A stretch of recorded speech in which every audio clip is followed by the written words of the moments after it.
Hey, how are you? It's Josh Thomas, Academy Mortgage, and as I'm saying that, I realize that you all know who this is. I wanted to show you something real quick. We've been watching for the last couple of months, and rates have been climbing, and a lot of times understanding why really helps. And then I like to show this chart to all my clients, and so I thought I better share it with those that I work with every day as well. So take a second and watch through this if you want to understand what's going on with rates, because buyers are hearing it and seeing it like crazy right now. So hang tight while I figure this out. So let me get this guy off. And then, so you see right now what we're looking at is the 10-year Treasury. This is not interest rates. It is often confused. A lot of lenders think this is interest rates, and it's not. It is a competing item for mortgage interest rates. So for example, this is actually what creates interest rates every day. This is an item that's traded on Wall Street, and as the price of it goes up or down, that controls the yield. But because of the way the chart reads the price and not the yield, it gets very confusing for a lot of people to follow. But literally, this item right here, like, so this is called the Japanese candlestick chart, and this is one day, this is the next day, so on and so forth. So that's literally today right now, that's the day before.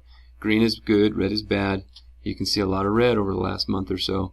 And then all these little guys mean that we've had rate changes throughout the day. Let me go ahead and move this completely away so you can see everything.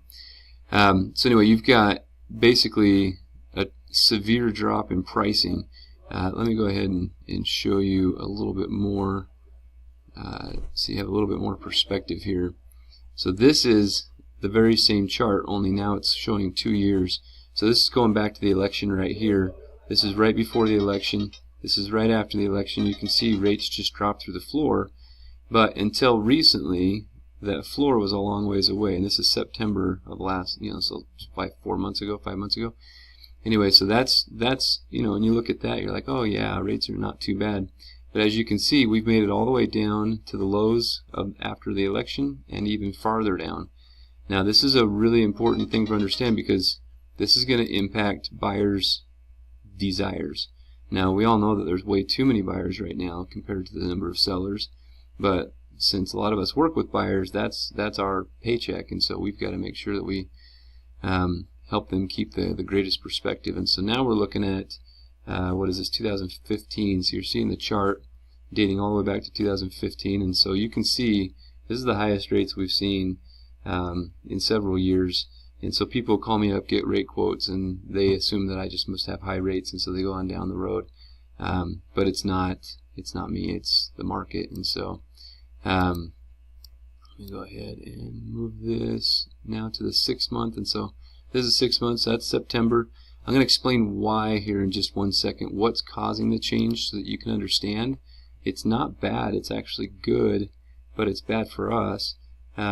But if you look at this, what we're looking at now is the 10-year Treasury. So back in 2008, the Federal Reserve, in December of 2008, the Federal Reserve invented something called quantitative easing number 1, round 1. And when they started doing that, I think everybody heard about it. They started buying two things: mortgage-backed securities, which is the other chart I was showing you, and then this, not just this one. This is the 10-year Treasury. There are multiple different versions of the treasuries. There's 1 years, there's 1 month, there's 3 months, there's 30 years. There's all kinds of different bonds that the U.S. Treasury sells in order to recruit money for the U.S. government's use. And that's the debt, by the way. If you ever hear about the national debt, it's this. This is what they're selling that creates that debt. But in any case, you can see the yield on this has gone up. Now this is a competing instrument, so the 30-year bonds for mortgages and this item, they don't move in lockstep, but they definitely are very, very close companions. So if you look over here and you can see the yield on the far right side of the page, you can see the 2.35, 2.4. That's the yield. That's literally the percentage interest rate that an investor can expect in this form.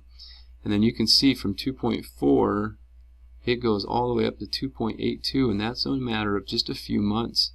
So it goes from 2.4, under 2.4 to up over 2.8. That's almost a 0.5% increase in interest rate in a matter of, what, a couple of months.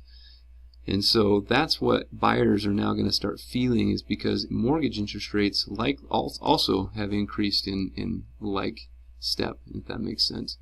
So anyway, I just wanted to kind of point this out. Why all these are moving is actually a good thing. Like I said, it's the Federal Reserve owns $4 trillion of these items.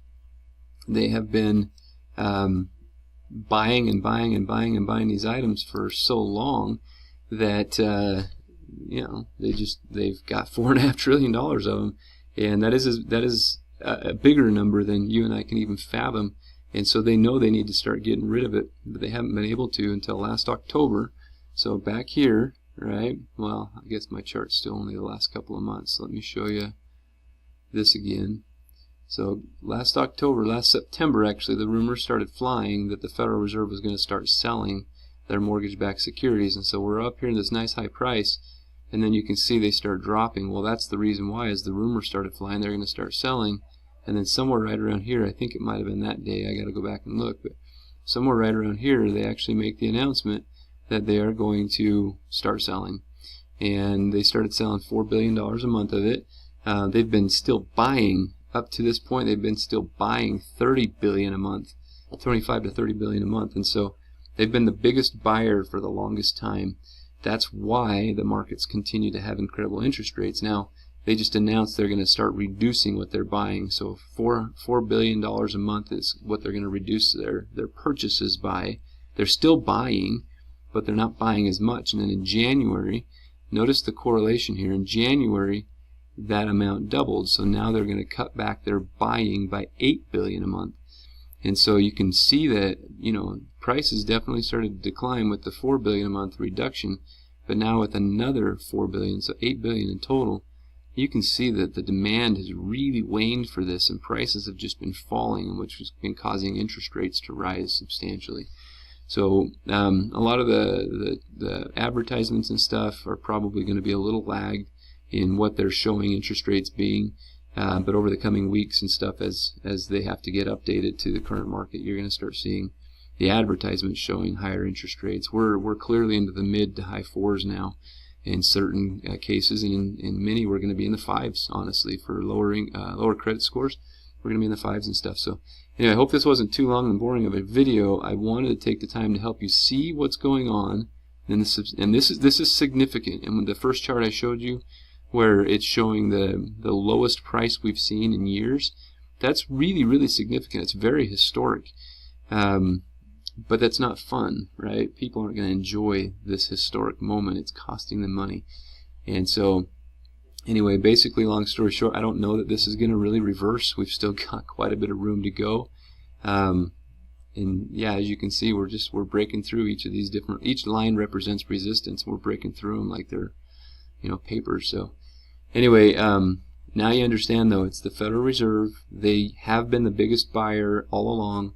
They are now starting to step back, letting the free market buy it, and the free market doesn't buy that much, and so that's why you're starting to see prices go down to a point where the free market on their own is going to support those prices, and we still got plenty of room to go.